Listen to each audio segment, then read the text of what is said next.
virtual background. Turn it on. Turn the fan on, so it seems like you're thinking. Yeah.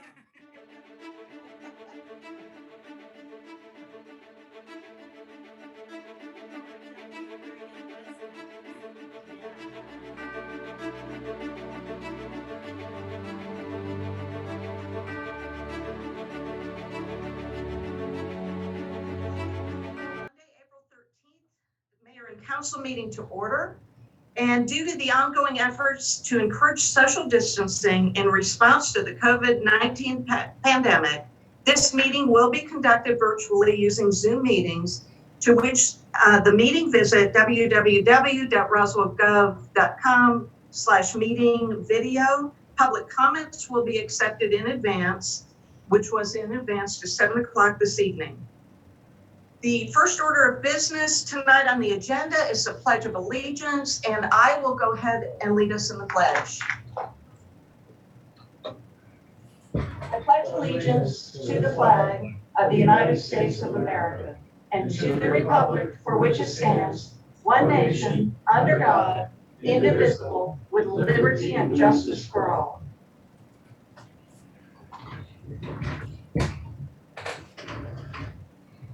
The next item on the agenda is the consent agenda. Do I have a motion to approve the consent agenda? Motion. Councilmember Tizer. Motion to approve the consent agenda. Motion by Councilmember Tizer. I've got a second by Councilmember Hall. All those in favor, please raise your hands. And it passes unanimously. Thank you.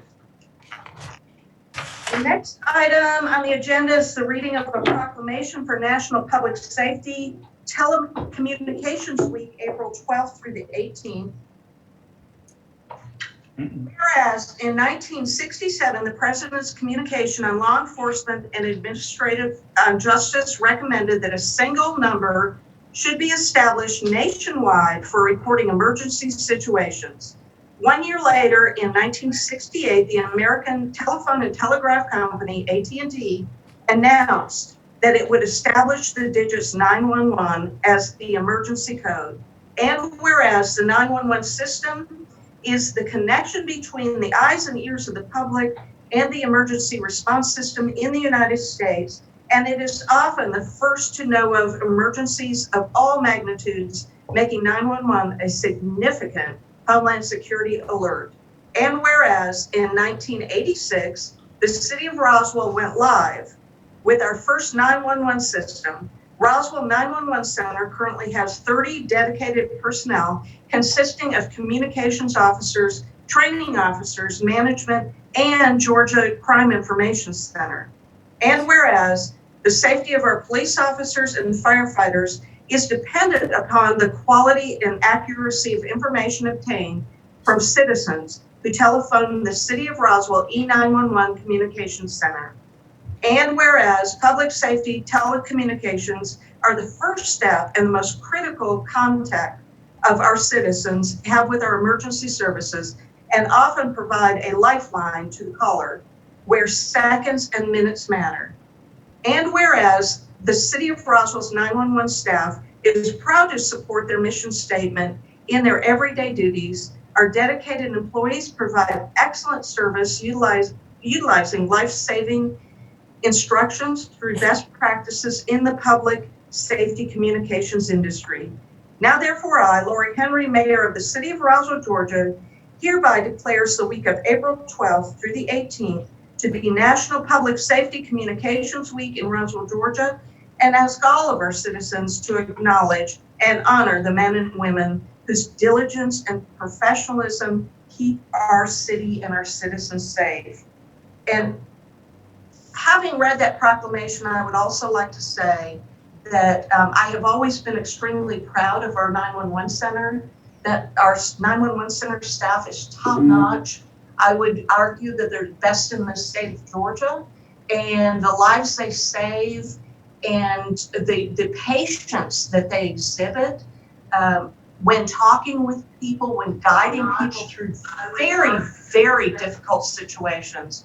I certainly do appreciate them. Now they're in a very difficult position as well because they are the gatekeepers, so to speak, on what constitutes a 911 or a 911 COVID-19 issue, what can be taken care of without going to the hospital, with them contacting their doctors.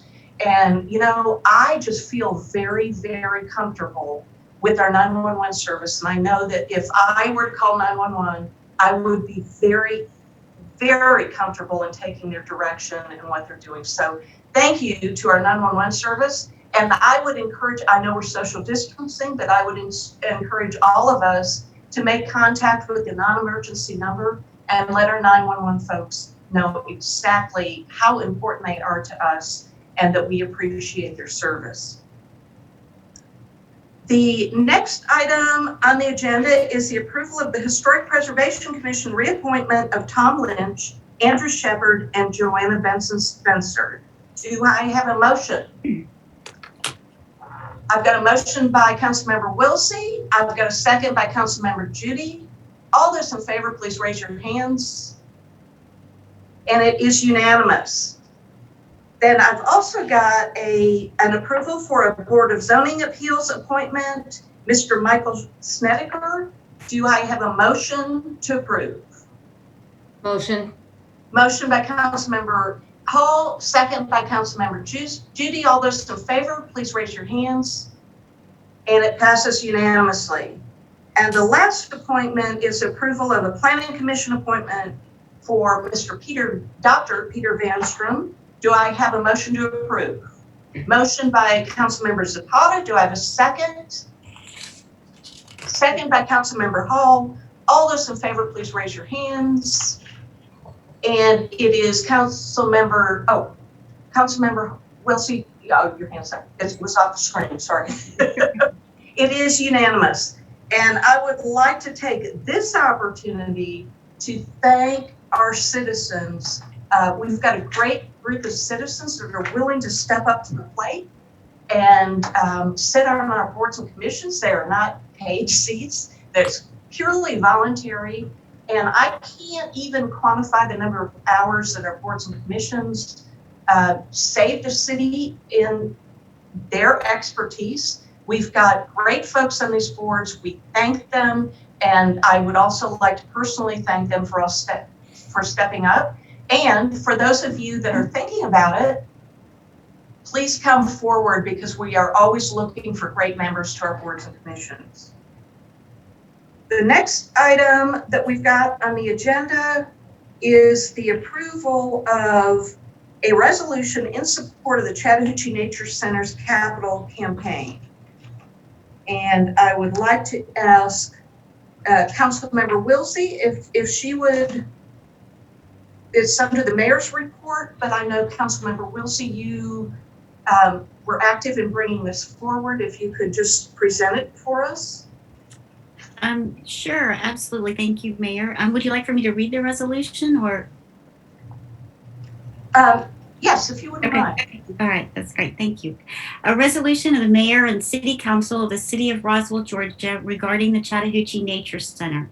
Whereas the City of Roswell is a Georgia municipal corporation, and whereas the Mayor and City Council are the governing authority of the City of Roswell, Georgia, and whereas the Mayor and Council have determined that the Chattahoochee Nature Center, a Roswell nonprofit established in 1976 on 127 acres along the Chattahoochee River, is positioned for the next stage of use to improve and expand facilities that support their role in educating citizens about stewardship of our natural resources.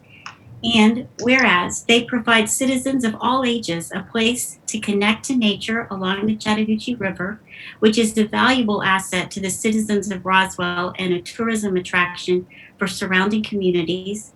And whereas they provide the best of class environmental education to over 40,000 students annually, as well as over 1,800 campers, donate over 6,000 pounds of fresh produce to Roswell's North Fulton charities, rehabilitate over 600 animals for local citizens while providing a full calendar of nature-focused festivals, cultural events, and experiences year-round.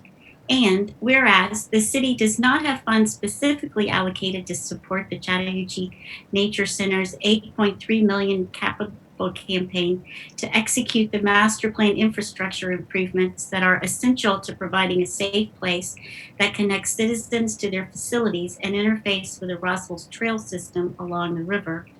And whereas the mayor and council have determined that the vision and mission of the Chattahoochee Nature Center provides an extraordinary resource for Roswell, the metro area, and all of Georgia. And whereas the mayor and city council have determined that supporting that vision and plan for improvements to the river boardwalk, pedestrian bridge, a safer entry drive, renovations to Kingfisher Hall, and overall campus improvements will benefit Roswell citizens. And whereas the mayor and council wish to honor the spirit of collaboration with this longtime nonprofit partner. Now, therefore, be it resolved by the mayor and city council of the city of Roswell, Georgia, that the city of Roswell does hereby resolve to endorse the vision and mission of the Chattahoochee Nature Center's capital campaign. The above resolution was read and approved by the mayor and council of the city of Roswell, Georgia on April 13th, 2020. Thank you, Councilmember Wilsey. Thank you. I would like to add, when we're talking about this, that of course right now the Chattahoochee Nature Center is closed. They are in the middle of a huge capital campaign. And I would also like to remind everyone that the Chattahoochee Nature Center is an enormous asset to the city of Roswell. And many of our families have grown up in that nature center, and many of our families will grow up in that nature center. And so I would encourage everyone to support them. This is going to be very difficult for them to raise money during their capital campaign in the midst of a pandemic. So I understand that everybody's purse strings are tight, but if you are considering donating money, please also consider the Chattahoochee Nature Center. Does council have any questions or concerns? Is there anyone in the public that would like to speak? We do not have any comment cards from the public. Do we have a motion? Motion by Councilmember Tizer. Do we have a second? Second by Councilmember Wilsey. All those in favor, please raise your hands. And it passes unanimously. Thank you. The next item is the approval of a 30-day extension of the 90-day multifamily apartment moratorium due to COVID-19 pandemic, temporary moratorium on accepting and processing conditional use applications for multifamily units, unless such application is for a mixed-use development with over 75% of the square footage devoted to non-residential uses in order to amend the Roswell Unified Development Code. And I will come to you, Councilmember Palermo. Excellent. Thank you, Mayor Henry. So this is an item, it's identical to what we had passed back in January. It's an extension as needed from this public emergency that we've of course encountered. So currently, and I'll definitely open it up to Ms. Dybel to correct any dates that I give, but basically it is currently set to expire on April 26th. And so that would be the end of the 90-day extension. And that being said, I want to make sure we're proactive ahead of that, because I think it is important that we do give Planning Commission the opportunity to weigh in. I feel Planning Commission often gives a lot of just beneficial comments and recommendations, et cetera. And even if this council doesn't always follow directly what the Planning Commission votes or officially recommends, their input certainly does add a lot of value. And what I'd actually like to discuss with this council is a potential timeline. And with that timeline, I'd like to discuss really what the appropriate amount of time for the extension to be. So if we were to do a 30-day extension from April 26th, that would get us to May 26th. So that makes it possible, but there's some unknowns that I'd like to factor in, and that's what I'd like to raise to this council. So basically, if the extension was Monday, May 26th, then what that would end up meaning is we would have to have a planning commission, which is not currently scheduled. We'd have to have the goal of having a planning commission meeting scheduled by Friday, May yes, by Friday, May 8th. And that would give the opportunity for, let me open back. I was looking at my calendar. Hold on a second. So that would give the opportunity for a meeting on Monday, May 11th to vote in the first reading after Planning Commission's meeting.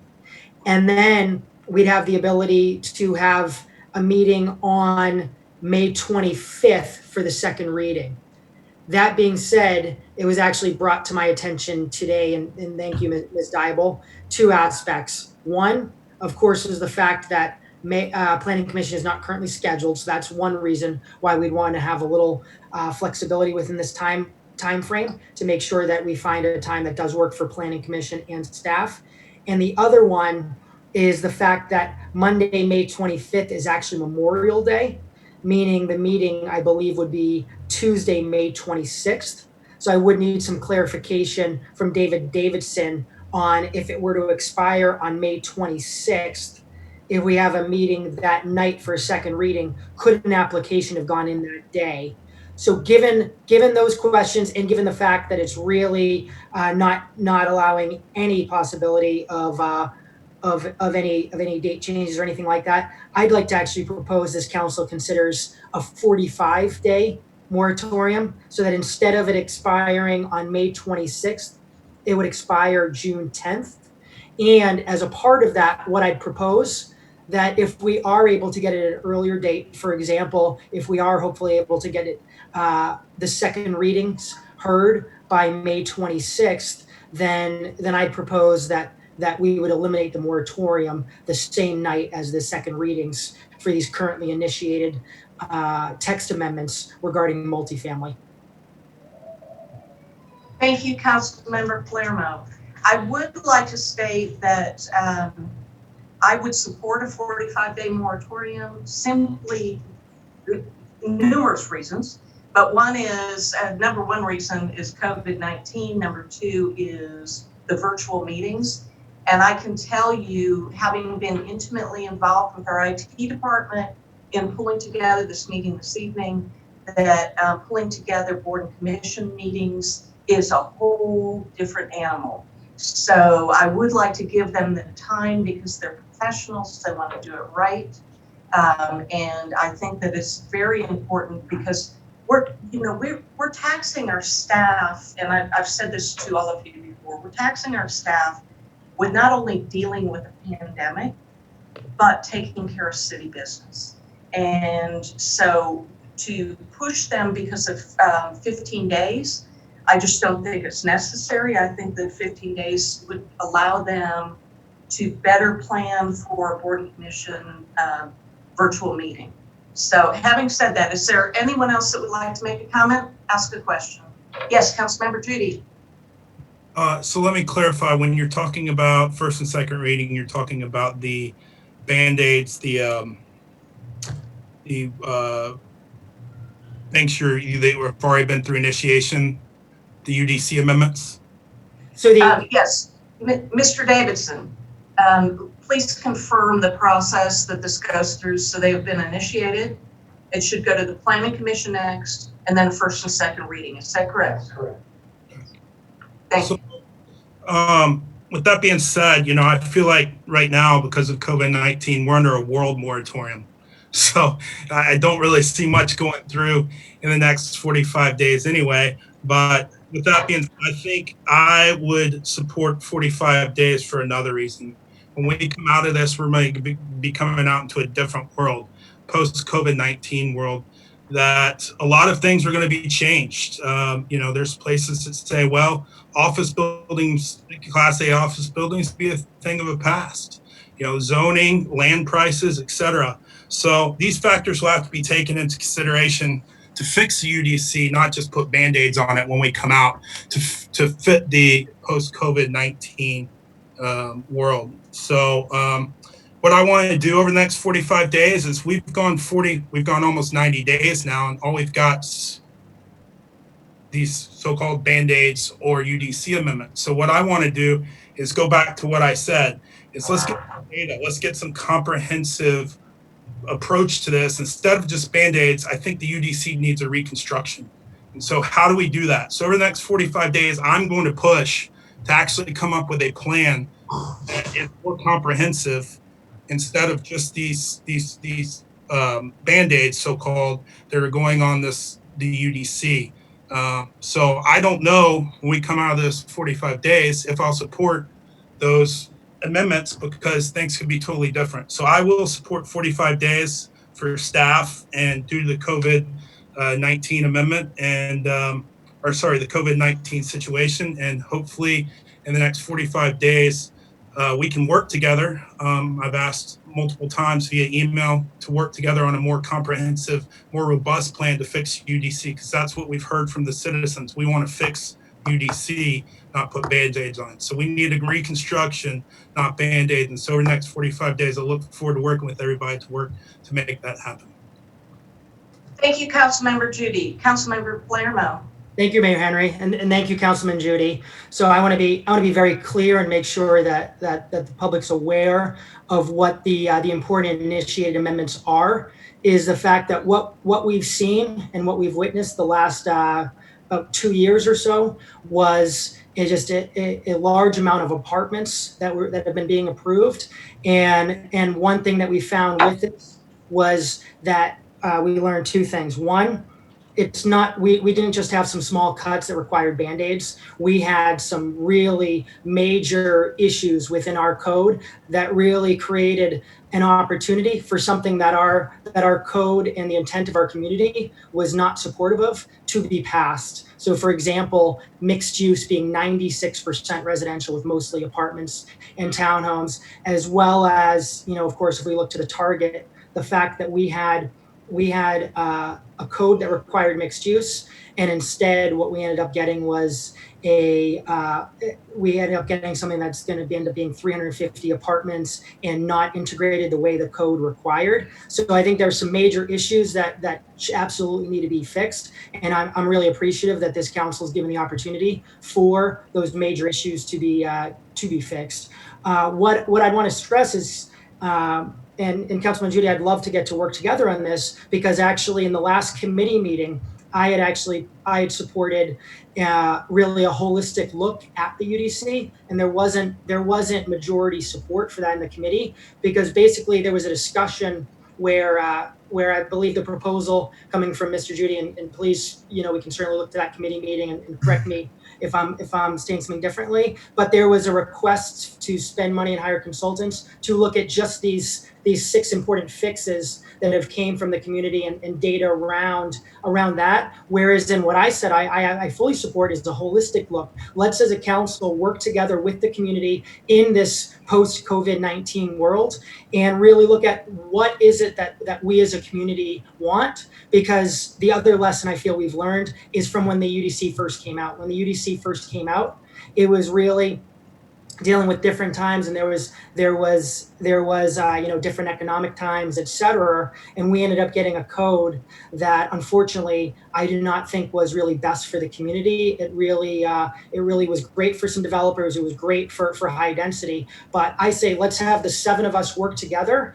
And I fully support bringing in consultants, bringing in whatever it takes to really work together and look for the future. What is it that the community wants, and that this council is willing to devise a strategy on how we get there, or at least closer to get there. So for big picture, I think we're definitely in agreement and appreciate that input. Thank you, Councilmember Palermo. Councilmember Wilsey. Yes, thank you, Mayor, and thank you, Mike and Matt. I would also agree that we are going to come out of this next few weeks, few months as a very different community. And I think the way that people want to live, work, play, shop is going to change so much. And I think that's what we need to take into consideration in a very holistic way. I think, Alpharetta is concerned that there may be too much commercial space. So I think this is a chance to press pause and try to put together our community vision with the market reality, and try to put forth a UDC that attracts the kind of business and reinvestment that the community wants. I think it's an unprecedented chance to do that. So I do look forward to working with all of you on doing that, on not only in the next 45 days, but 45 days and beyond. Thank you, Councilmember Wilsey. Councilmember Zapata. Thank you, Mayor. So first, I would like to say that I would support the 45 days extension on the moratorium. I think that we need to let the process to finish. We don't even know if the Planning Commission is meeting this month or early next month in virtual way. So I think that 45 days will give enough time, hopefully, to Planning Commission to meet and then come back for first and second reading with Mayor and Council. So I think that these 6 amendments that we initiated are great improvements to the UDC. And I encourage all my peers here today to keep bringing forward improvements to the UDC. There's room for improve. Everything could be improved if there's goodwill and there is a good recommendation. So I'm open to any recommendation addressing improvement of the UDC. Kicking the board and starting from scratch, I think that we need to first finish improvements, and then if we go through improvements and still the UDC is not accomplishing the vision and needs of the community, then eventually we can kick the board and then start from scratch. But until then, I think there is room for improvements. We already started with 6 critical amendments to improve the UDC. So hopefully in the next 45 days, we can finish the process that we initiated for those 6 items. Everything moving forward is a speculation, how it's going to look the day after. Might be even that people didn't want to live in apartments anymore, where it's a lot of opportunities to get contagious by the virus, living and then also living in a small space that you can now enjoy walking on the backyard or the front yard. So things might change a lot, even for apartments. So I think that finishing what we initiated, and I welcome again more initiative suggestions to improve the existing UDC. Thank you, Councilmember Zapata. Councilmember Tizer. Thank you, Mayor. There's a couple things I want to make sure I'm clear on here. I want to make sure, are we talking about apartments only? Are we talking about townhome, condo, any other multifamily? I think that's important. I would also like to encourage the Planning Commission take into account on these items that they're going to be reviewing what is happening in the world around them. A lot of folks going to be out of work. A lot of folks going to be out of work for a long time. The choice of housing may change. I'd like to see us have the kind of housing in the city of Roswell that young families, young people can can live in. I'd like to see our older families, our older generation able to stay here in Roswell by doing similar things as maybe moving into something smaller that doesn't have a lot of maintenance to it. So there are different lifestyles that need different kinds of housing. I just want to make sure I understand, are we talking, because most of those amendments that have come through deal with apartments. There's nothing that I remember that deals with all the other multifamily. So I'm supportive on the apartment piece. I'd also like to mention that while there were many apartments approved over the last couple of years, only one has been, well, in the last couple of years, none have been built.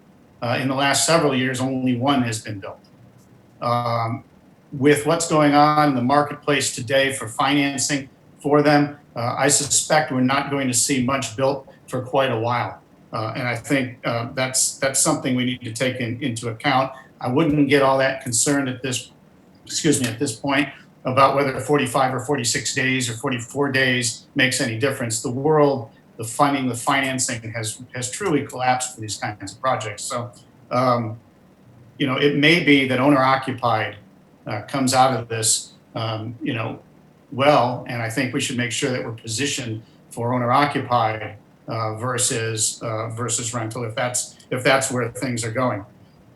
In addition, I'd like to see a timeline for our UDC project to come out. I'd like to see it in writing. I'd like to see it presented. Frankly, if Councilmember Judy and Councilmember Palermo can bring something forward to the rest of us, I'd certainly like to see it, be able to add my 2 cents into it. So I'd like to see that. I'd like to see that very, very quickly.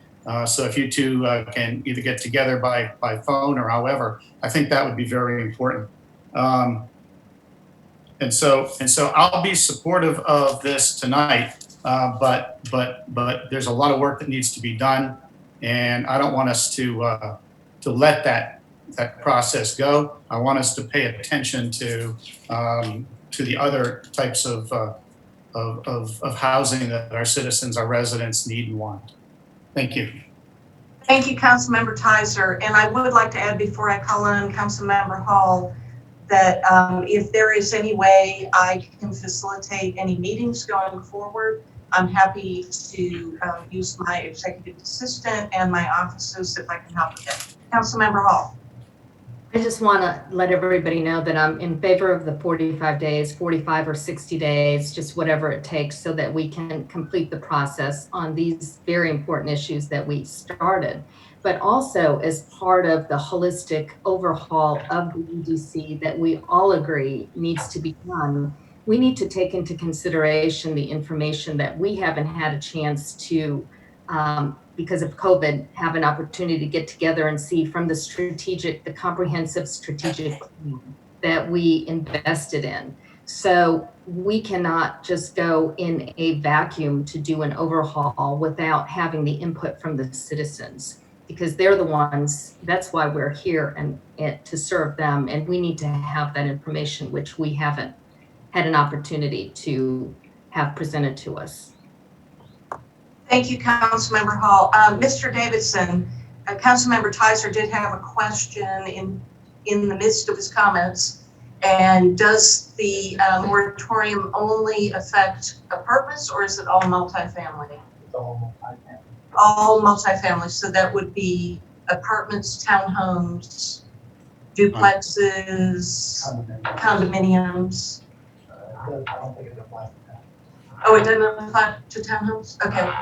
Okay. Great. Thank you, Mr. Davidson. Are there any other questions or concerns that you would like to have staff or in general? Yes, Councilmember Zapata. Thank you, Mayor. Yeah, my question, I guess, for staff is any specific day that the Planning Commission is planning to meet, or is still a discussion for them how they're going to meet and when? And is Ms. Dybel available to answer that question?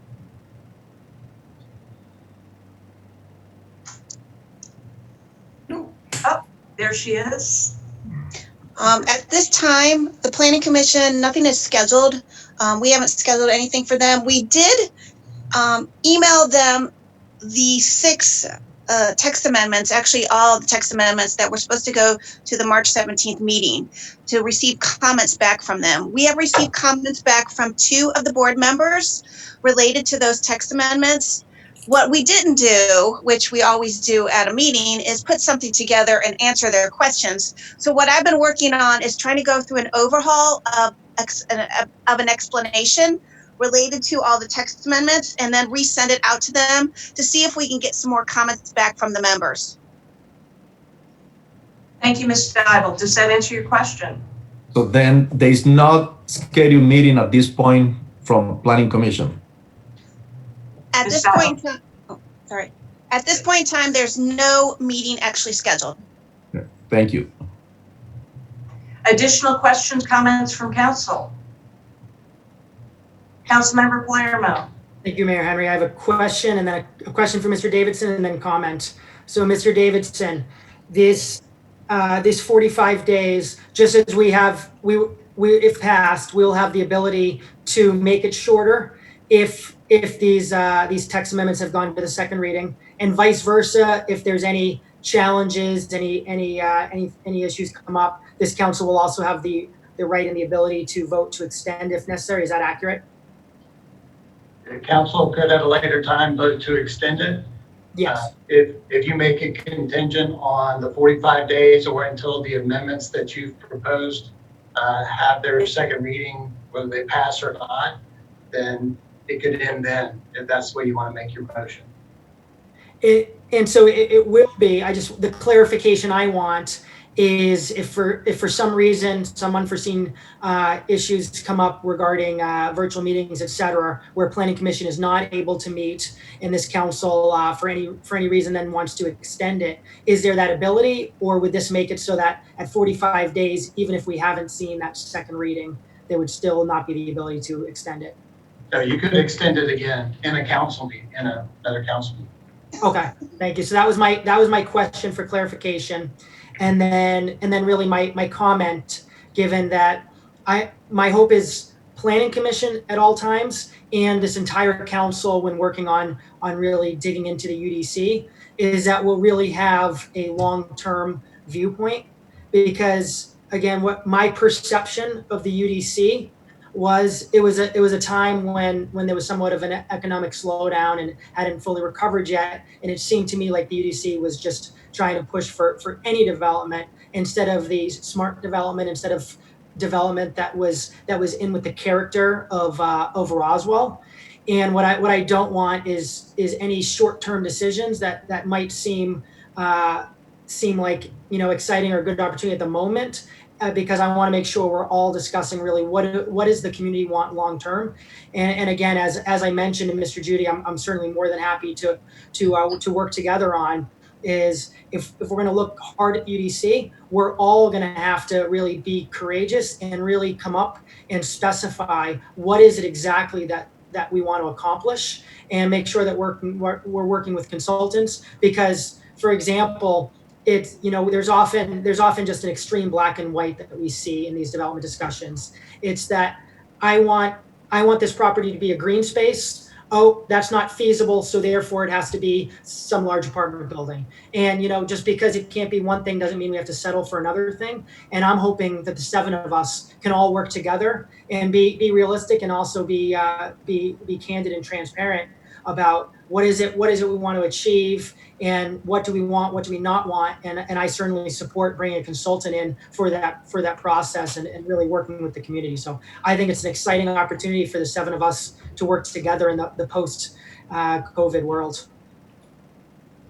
Thank you, Councilmember Palermo. Councilmember Wilsey, did you still have your hand up? Yes, I did. And I do agree. Like I said before, I think this is a good chance to kind of press pause and talk to the community, to establish community vision, talk to some experts, and see what this world is going to look like beyond COVID-19. I did have a kind of a technical question, and that is, do the UDC amendments, my understanding is that they have to go through planning commission and public hearing before they come back to council. Is that correct? Mr. Davidson. So it's possible that the council could have a first reading and then it go to the planning commission. This is unprecedented time, so we were trying to just get some comments or anything from the planning commission until maybe they could have a meeting. They obviously still have not met, so if we can get something scheduled, you could have a first reading and then it go to the planning commission. They do need to comment on it. Right. Okay. Right. So, but it does need to go before planning commission as a part of the process. Correct. Right. As part of our process. All right. Thank you. Additional comments, questions from council? Is there anyone in the public that would like to speak? Yes, Mayor, we have 2 comments from the public. Thank you. The first is from Megan McClanahan of Roswell Farm Circle. Good evening, Mayor and Council. I am writing to express my support for extending the 90-day moratorium for an additional 30 days or for however long is necessary.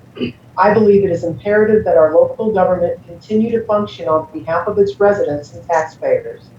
This moratorium should be extended to ensure that the amendments introduced and drafted can be implemented, as they are vital to the character and future development of Roswell.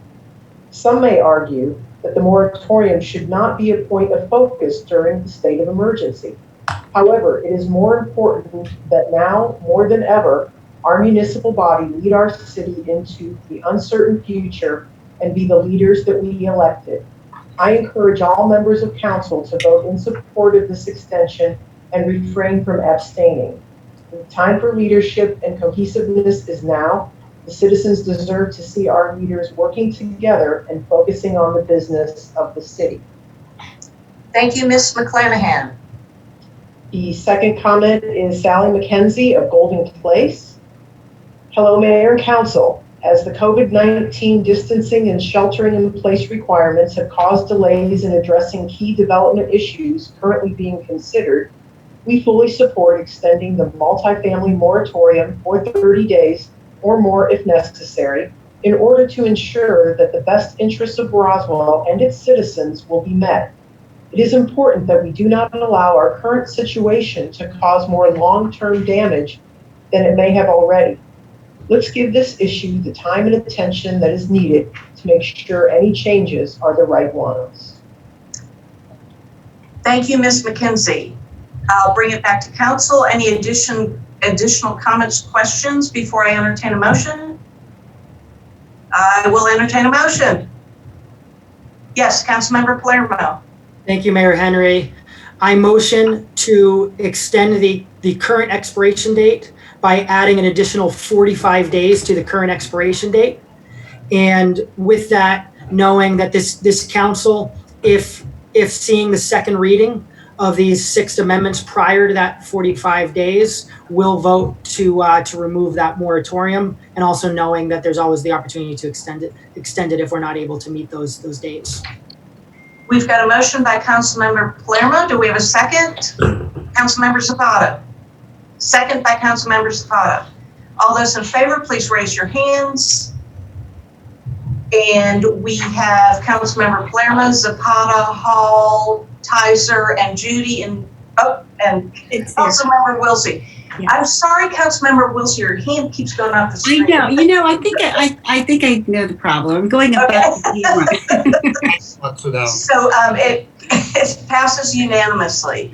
The next item on the agenda is Environmental and Public Works Department. Councilmember Wilsey. Yes. Okay. Thank you, Mayor. Item number 7, approval for the mayor and/or city administrator to sign a task order to standby contractor Wade Coots Contracting Incorporated for the Willow Springs Line Water Line Replacement Project in the amount of $100,153.05. This will be presented by Dan Skowski, Director of Public Works and Environmental. Mr. Skowski, are you with us? There he is. There he is. Good evening, Mayor and Council. So this, I hope, is a fairly straightforward item. This is another of our small galvanized steel waterline replacement program projects. This one is on Willow Springs Lane. It was awarded to the low bidder among our standby contractors for a price of approximately $100,000. And the funds are available in the water fund for this, again, as part of our waterline replacement program. I'll be happy to answer any questions or go into more details if you have questions. Thank you, Mr. Skowski. I would like to point out before we go forward, because there are some misconceptions, because this road is called Willow Springs. This is not a part of Willow Springs subdivision on Old Alabama Road. This is actually south of Barrington Hall off of Highway 9, correct? That is correct. Thank you. Are there additional questions, comments, concerns from council? Is there anyone in the public that would like to speak? No one in the public would like to speak on this issue. Do we have a motion?